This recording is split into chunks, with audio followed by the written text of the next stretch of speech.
पहलगाम में हुए आतंकी हमले को लेकर देश भर में आक्रोश है, तो वहीं केंद्रीय गृह मंत्री अमित शाह के निर्देश पर दिल्ली में अवैध रूप से रह रहे पाकिस्तानियों की पहचान तेज कर दी गई है। दिल्ली के गृह मंत्री आशीष सूद ने निवासियों से सहयोग की अपील की है। केंद्र सरकार ने पाकिस्तानियों के वीजा रद्द कर दिए हैं और उन्हें देश छोड़ने के लिए कहा गया है। दिल्ली पुलिस को आवश्यक कार्रवाई करने के निर्देश दिए गए हैं।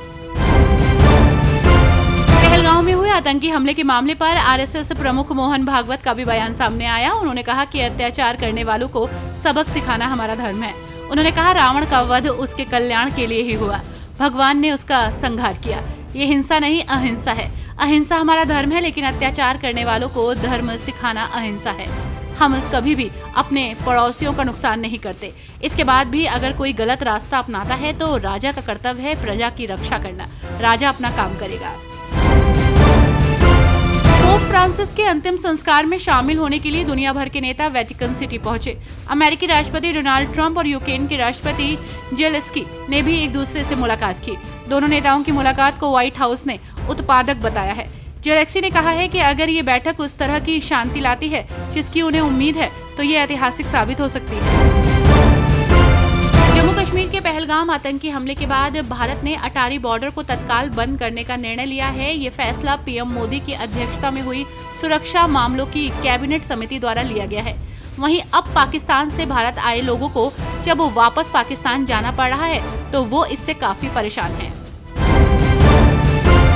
जम्मू कश्मीर के पहलगाम में आतंकवादी हमले के बाद कश्मीर पर्यटन को झटका लगा है। इस बीच मुख्यमंत्री उमर अब्दुल्ला ने देशवासियों से एकजुट रहने और कश्मीर का समर्थन करने का आग्रह किया है। उन्होंने कहा कि इसे दरकिनार करना हमारे दुश्मन की जीत होगी। उन्होंने कश्मीरी स्थानीय निवासी सैयद आदिल हुसैन का भी जिक्र किया, जिन्होंने बंदूकधारियों से लड़ते हुए अपनी जान कुर्बान कर दी। उन्होंने कहा कि राजनीतिक दलों को इसे सांप्रदायिक रंग नहीं देना चाहिए और हमले को हिंदू और मुस्लिम के आधार पर अलग अलग नहीं करना चाहिए। हमले में स्थानीय मुस्लिम भी मारे गए थे। पाकिस्तान को लेकर हरियाणा सरकार के मंत्री अनिल विज ने कहा कि हमारा पानी है। हिमाचल से सिंधु नदी आ रही है। सिंधु सिर्फ नदी नहीं, सभ्यता का नाम भी है।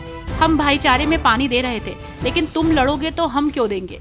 आटा तुम्हारे पास पहले ही नहीं था, अब पानी भी बंद हो गया। तुम्हारा आटा पानी दोनों बंद हो गया।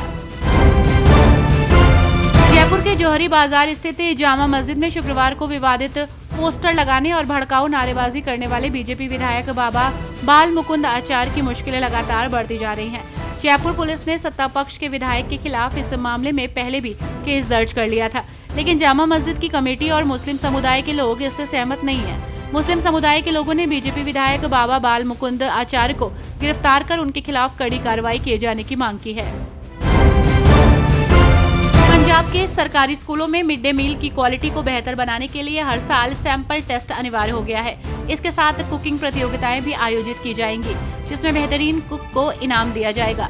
मकसद है कि बच्चों को अलग अलग तरह के स्वादिष्ट व्यंजन मिलें और वे एक ही तरह का खाना खाकर बोर न हो। पश्चिम बंगाल सरकार ने जम्मू कश्मीर के पहलगाम में हुए आतंकी हमले में मारे गए राज्य के 3 पर्यटकों के परिवारों को 10-10 लाख रुपए की आर्थिक सहायता देने की घोषणा की है। मुख्यमंत्री ममता बनर्जी ने इसकी घोषणा की है। ममता ने कहा है कि पीड़ित परिवार की ओर से मांग करने पर राज्य सरकार आश्रित को नौकरी भी देगी। उत्तर प्रदेश परिवहन निगम मऊ जिले में 105 बस चालकों की सीधी भर्ती करने जा रहा है। चालकों को 5000 किलोमीटर बस चलाने पर 3000 रुपए प्रोत्साहन राशि मिलेगी। मऊ डिपो में 50 और दोहरी घाट डिपो में 55 चालकों की भर्ती होगी। युवाओं के लिए सुनहरा अवसर है। भर्ती की तिथियों पर डिपो में पहुंचे।